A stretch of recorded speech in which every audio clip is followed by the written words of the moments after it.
Hey everybody, this is Carrick here again. I am yet again with vVvTime. vVvTime is actually going to be featured in this game, so I'll introduce the players right away before we talk to time. In the lower 6 o'clock position here, we have the blue Protoss, vVvTime. In the 9 o'clock position over here, we have the red Terran. It says Kim PD, but this is actually Hannibal.Prime. This is from the Prime clan. This is from a best of 7 clan war show match series that vVv had against Prime. And this is game 6 of the series, and so at this point, vVv is up 3-2, and Hannibal, or I'm sorry. Or no, we're down 2-3. Yeah, down 2-3. Prime is up 2-3, so that is Time. Time is, of course, a Grandmaster Protoss player on the North American ladder. Time, why don't you tell everyone a little bit about yourself, about your clan, and about this show match series. Hey, I'm vVvTime. I'm part of vVv Gaming. We're a pretty cool organization. We have a bunch of console games as well as StarCraft 2. And this series was from Wednesday Night StarCraft, our weekly clan war. We do it every Wednesday at 7 Eastern. We played against different clans. This week we played against Prime from Korea. And this is game 6. We're down 2-3. And I'm trying to bring it back for our team. And we can see that Hannibal has thrown down a 12 racks, pretty standard, and is going to throw down a 13 gas, so it's going to be a gas first build. Out of time here, we see, I believe that was a 12 gate or 13 gate, and then 13 gate, 14 assimilator, pretty standard. 13 gate, 14 gas, and using chrono boost and probes, of course, very standard. So we can see the gas out of the Terran player, and what's really popular, I know it's a classic build. It's pretty much probably one of the oldest builds in StarCraft 2 for Terran. Is the 2 racks pressure build in TVP, basically, where you typically throw down a reactor on the racks, first racks, and then you throw down a tech lab on the second racks. You get Marauders and Marines out with concussive slow right away. You go and harass the Protoss, and then expand at some point if you feel safe in doing so. So we'll see if he does go for that build. Out of time, we can see he's throwing the Cybernetics core down here, and we can see that the Prime player, Hannibal, is sending his SCV out to scout right away, and it does appear that he'll be scouting the close air position right away. This is, of course, an MLG map, so we do have the supply depot out here to prevent any wall-offs, and they, of course, cannot spawn close position. So we can see that the Terran player is going to scout. He's going to see that you don't have a gas quite yet. I guess that's not too... I mean, he is going to see you throw this gas down right now, but that's pretty standard so far, right? I mean, my opening's a little bit weird. I get the second gate really early. I don't scout, so I can get a few extra minerals to do that quickly. And he throws out a bunker here. I played against a guy who did some Marine SCV all-ins like twice today, so that like really freaked me out. So I pulled all these probes out. And he's just doing this to make you waste mining time, I would assume, right? He's not actually intending on doing anything with that bunker, because he only has 1 Marine, as we can see right now, with 2 more in production. So we do see the tech lab and the reactor going down, like we talked about before. Yeah, I think. Yeah, he does that to waste some of my mining time, and also, since it's a clan war, maybe he wants to see how I'll respond to it. So maybe if he loses this game, then the next player can like react to that. I'm not sure. And we can see coming out of your gateways, you have 2 sentries in production out of this quicker early gate. You're also chrono boosting warp gate. It does look like you're about to throw a Nexus down right now. Let's see. You don't even know where he is. I think you assume that he's in close position, but you haven't scouted him yet. You want to comment on that, or do you just feel like you couldn't get a scout off at this point? Oh, yeah, so early game against Terran, I feel like you can't really see very much. You can see the Marine, maybe, if you're lucky and you scout them first, you can see whether they got gas or not. So I feel like getting this extra, 50 to 100 minerals by scouting later is worth it in some builds, and in this particular build, it works out really well, the way I scout.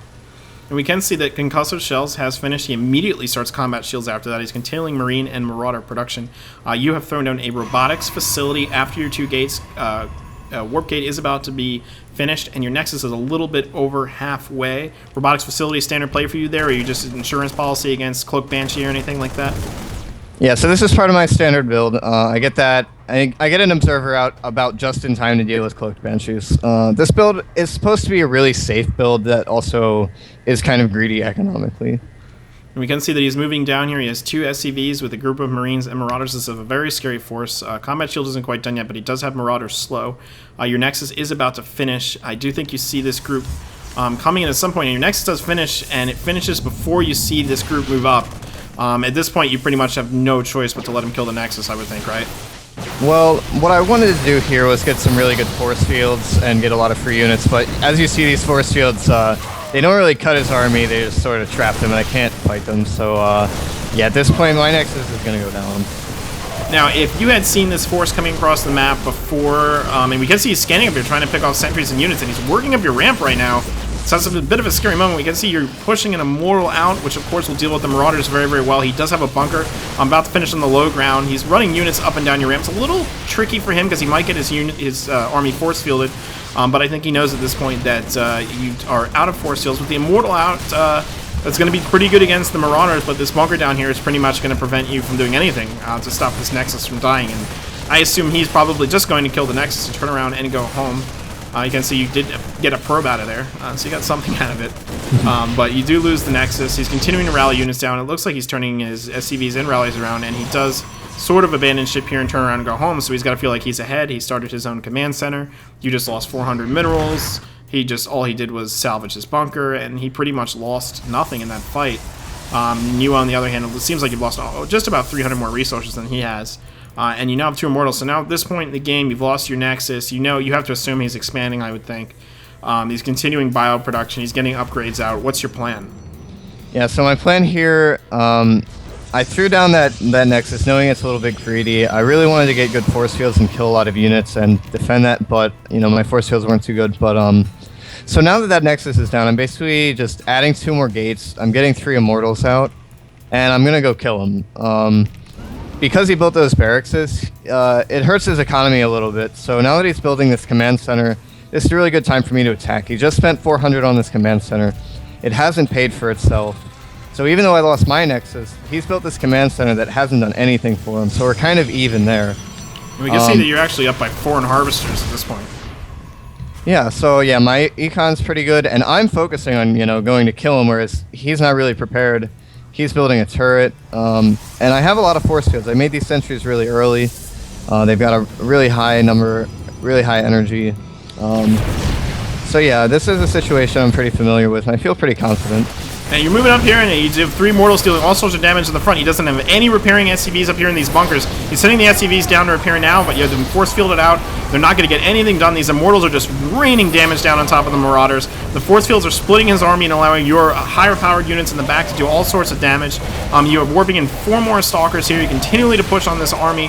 His army is now in a lot of trouble. You have a massive supply advantage. You're able to reinforce directly with that pylon. He's forced to pull SCVs at this point. The SCVs are going the whole way down the ramp. He's going to lose his command center if he's not careful. Just lifts it off now.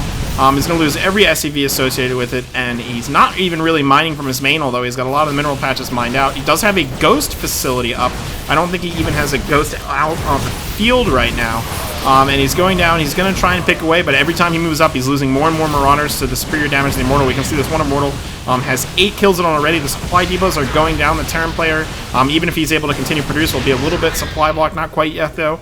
And all he can really afford right now is to make 3 Marines. Protoss player is continually warping in Zealots on the low ground, pushing up on the high ground. He's now sitting on top of the barracks, taking out the add-ons. He can't rally any units, and it's the last stand for the Terran player. He's pulling all of his SCVs. A little cunning back here by time. He's picking off the SCVs one by one. The Zealots are going to get in the front, deal all sorts of damage. He's basically trapped. He's down to about 3 Immortals, 2 Immortals, and 3 Marines at this point. He can't even rally any new units in because you're just sitting on top of his barracks and killing them. He's no longer mining. He's out of money. You're obviously continuing to mine at your base and reinforce. And at this point, it does appear to be GG as the Terran player is about to lose the remaining parts of his army. He's cornered, can't produce, and can't do anything anymore. And it looks like you took this game, so that was really, really great thinking on your part to just immediately go all in. I think a lot of players there would get frustrated and maybe just throw down another Nexus. But at that point, you have to go all in, I would assume, yeah? Yeah, if you try to build a Nexus there, I feel like you're just straight up behind by a lot, and so I feel like you're in a really tough spot. But if you play this way, you lose that Nexus.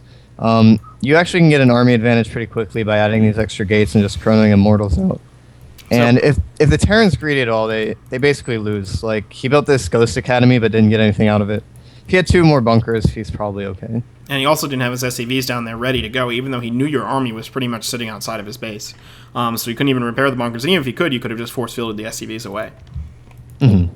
So, all right, we're going to cast the next game of the show match series, which was Game 7, and that was between Time and perennial favorite GSL finalist MarineKing Prime. So look forward to that. We're going to look at that right now.